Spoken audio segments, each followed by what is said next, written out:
तो आज हम पढ़ने वाले हैं डबल डिस्प्लेसमेंट मेथड, यानी कि इस मेथड के अंदर है क्या, जो अपना ऑप्टिक्स वाला चैप्टर है ना, तो उसके अंदर से टॉपिक के ऊपर क्वेश्चंस बनते हैं और वो है डबल डिस्प्लेसमेंट। यानी कि नाम से समझो डबल डिस्प्लेसमेंट। इस मेथड के अंदर क्या किया जाता है, लेंस जो होता है उसकी पोजीशन चेंज की जाती है बार बार। यानी देखते हैं हम क्या बोल रहे हैं, क्योंकि पता है बोलने से समझ नहीं आएगा, जब हम देखेंगे तो तब हमको जल्दी से समझ में आ जाएगा। ठीक है, तो देखो सबसे पहले बात करते हैं कि ये हमारा ना लेंस था। ठीक है भाई, तो लेंस की क्या होगी, फोकल लेंथ होगी ना। तो अब इस लेंस को यहाँ पर रखा गया और ये एक इस तरीके के आपके पास में बीच में एडजस्टमेंट है, जिस तरीके से आप इस लेंस को ना मूव कर सकते हो। यहाँ आपकी एक स्क्रीन लगी हुई है और यहाँ आपने क्या रखा हुआ है, ऑब्जेक्ट रखा हुआ है। जो हमारी क्लास 12th होती है ना, तो उसके अंदर हमारा फिजिक्स का प्रैक्टिकल भी है ये वाला। तो प्रैक्टिकल के अंदर हम क्या करते हैं, लेंस की पोजीशन को चेंज करते हैं। कई बार हम क्या करेंगे, ऑब्जेक्ट को पीछे लेकर जाएंगे। अब देखो ऑब्जेक्ट को फिक्स कर देते हैं, हम ना लेंस की पोजीशन को चेंज करते हैं ताकि हमें उसकी इमेज प्रोड्यूस हो सके, यानी हम इमेज उसकी ऑब्टेन कर सके। तो खैर ये तो अपना थ्योरेटिकल कॉन्सेप्ट आ गया। अब अपने क्वेश्चंस कैसे बनेंगे इससे वो हमें देखना है। तो यहां हमने ऑब्जेक्ट रखा था, लेंस से ऑब्जेक्ट की दूरी कितनी थी, u थी। ठीक है, तो u क्या है, जो डिस्टेंस है लेंस से ऑब्जेक्ट का। उसके बाद में स्क्रीन से लेंस तक का डिस्टेंस कितना होगा, तो हमने ये करा कि जो ऑब्जेक्ट है और स्क्रीन है इसके बीच में टोटल डिस्टेंस ना हमने कैपिटल D ले लिया। अगर टोटल डिस्टेंस कैपिटल D है और ये हमने u मान लिया, तो बाकी का डिस्टेंस कितना बच गया, D माइनस का u बच गया ना अपना। तो आपके लेंस और स्क्रीन के बीच में कितना डिस्टेंस हो गया है, D माइनस का u। उसके बाद क्या किया गया कि हमारे पास तीन सिचुएशंस आएंगी। जैसे हम मैथ्स में क्वाड्रेटिक इक्वेशन के अंदर पढ़ते हैं ना, कि क्या पढ़ते हैं हम, कि ax स्क्वायर प्लस में bx प्लस में c किसके बराबर हो जाता है। देखो ये इक्वेशन होती है ना अपनी क्वाड्रेटिक की, ax स्क्वायर प्लस में bx प्लस में c इक्वल टू 0, और फिर यहां से हम क्या निकालते थे, रूट्स की वैल्यू, यानी कि x की वैल्यू निकालते थे। भैया हम क्या x की वैल्यू पुट करें इस इक्वेशन के अंदर कि हमारा आंसर 0 आ जाए, ऐसे ही निकालते थे ना।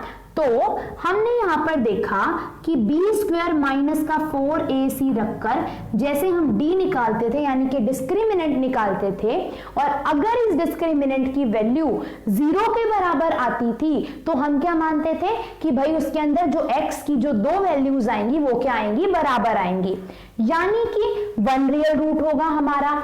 उसके बाद फिर हम क्या देखते थे, भाई अगर इस b की वैल्यू क्या आ जाए आपके पास में ग्रेटर देन 0 आ जाए, तो हम बोलते थे भाई 2 रियल रूट होंगे, यानी x की दो वैल्यूज आएंगी और वो भी अलग अलग आएंगी। और अगर लेस देन 0 इसकी वैल्यू आ जाती थी तो हम बोलते थे भाई कोई रियल रूट नहीं आएगा, आपका सारे के सारा जो आंसर आएगा वो क्या आएगा, इमेजिनरी होएगा। ठीक है, इमेजिनरी आयोटा की फॉर्म में। खैर वो तो मैथ्स का पोर्शन हो गया। अब फिजिक्स ये बोलती है, यानी कि अपना क्वेश्चन ये बोलता है कि अगर आपके पास में जो d है, यानी कि डिस्टेंस है ऑब्जेक्ट के और स्क्रीन के बीच में, वो क्या है, लेस देन 4f है। f क्या है, फोकल लेंथ ऑफ लेंस है आपकी, और हमने कौन सा लेंस लिया हुआ है, कन्वेक्स लेंस लिया हुआ है। तो अगर d की वैल्यू क्या है, लेस देन 4f है, तो आपका u होगा इमेजिनरी, यानी कि जो ऑब्जेक्ट आपने लिया है वो इमेजिनरी होगा। और इमेजिनरी सिचुएशन के अंदर आप लेंस की कोई भी पोजीशन एडजस्ट कर लो, कभी भी रियल इमेज नहीं बनेगी। ठीक है, तो ये अपना कौन सा केस हो जाता है, फर्स्ट वाला। भाई जब जो डिस्टेंस है लेंस और ऑब्जेक्ट के बीच में वो क्या है, लेस देन 4f है अपना। ठीक है, आगे चलते हैं। तो आगे बोलता है कि अगर d और 4f क्या है, बराबर है, यानी जो जितना डिस्टेंस है ऑब्जेक्ट और लेंस के बीच में वो 4f के बराबर है, तो उस केस के अंदर जो आपकी लेंस होती है उसकी क्या पोजीशन आएगी, देखो। So minimum distance between real image and it's, अच्छा देखो क्या बोला मैंने कि d अगर 4f के बराबर है तो जो मिनिमम डिस्टेंस होगा किसके बीच में, रियल ऑब्जेक्ट, मतलब इस ऑब्जेक्ट के एंड रियल इमेज, इमेज जहां पर भी बनेगी आपकी, ठीक है, रियल इमेज बनेगी, तो रियल इमेज और रियल ऑब्जेक्ट के बीच का जो डिस्टेंस होगा वो कितना होगा, वो बराबर होगा 4f के।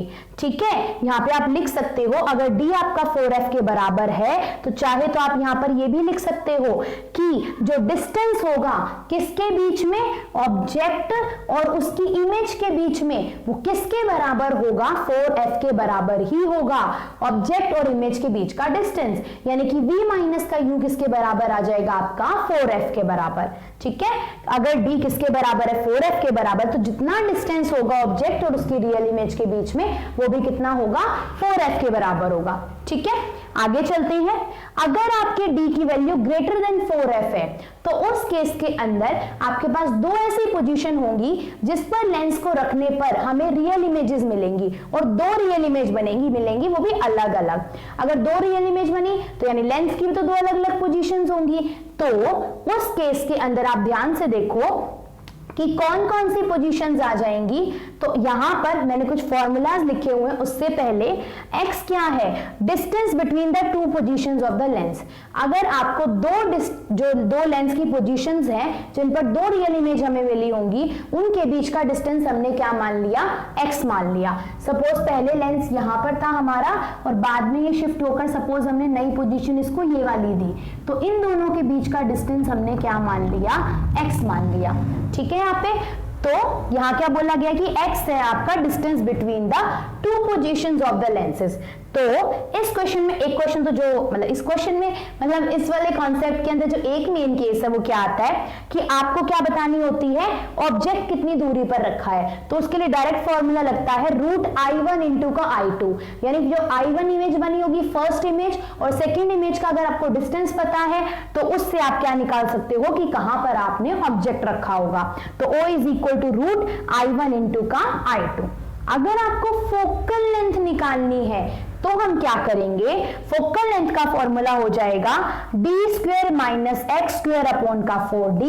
ये तो किसकी फॉर्म में है, अगर आपको डिस्टेंस पता है ऑब्जेक्ट और लेंस के, ऑब्जेक्ट और d कितना था अपना, हाँ ऑब्जेक्ट और लेंस के बीच का, लेंस नहीं ऑब्जेक्ट और स्क्रीन के बीच का डिस्टेंस क्या था, हमने d लिया था। x क्या था, जो दो लेंस की पोजीशंस आई होंगी उन दोनों के बीच में कितना डिस्टेंस था, और d वही हो गया आपका। तो इस केस से आप क्या निकाल सकते हो भाई, लेंस की फोकल लेंथ क्या रही होगी। दूसरा, अगर मैग्निफिकेशन की वैल्यूज दे रखी हो और फिर हमें फोकल लेंथ निकालनी हो तो कैसे निकालेंगे, तो आप क्या करोगे, फोकल लेंथ का फॉर्मूला हो जाएगा x अपॉन m1 माइनस का m2। मतलब जो फर्स्ट इमेज की मैग्निफिकेशन आई होगी और जो सेकंड वाले की मैग्निफिकेशन आई होगी उनकी वैल्यू से भी हम फोकल लेंथ निकाल सकते हैं।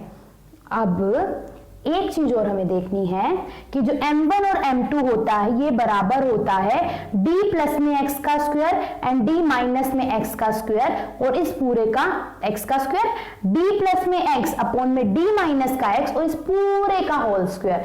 वो भी क्या होता है, जो दो इमेजेस बनी होंगी उनकी जो मैग्निफिकेशन आई है उनकी रेशो d प्लस में x और अपॉन d माइनस के x के होल स्क्वायर के बराबर भी होती है।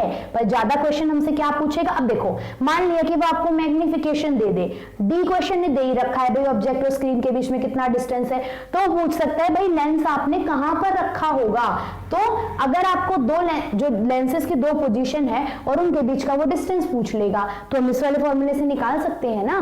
पर ज्यादा क्वेश्चंस इसके बेस पे तो जरूर मिलते हैं एक नंबर के कि दैट ओ किसके बराबर हो जाएगा, रूट I1 इंटू का I2 के बराबर। तो ये थे हमारे जो डबल डिस्प्लेसमेंट मेथड है लेंस वाला, उससे जो जो क्वेश्चंस बन सकते थे और जो जो कॉन्सेप्चुअल क्वेश्चंस भी बन सकते थे।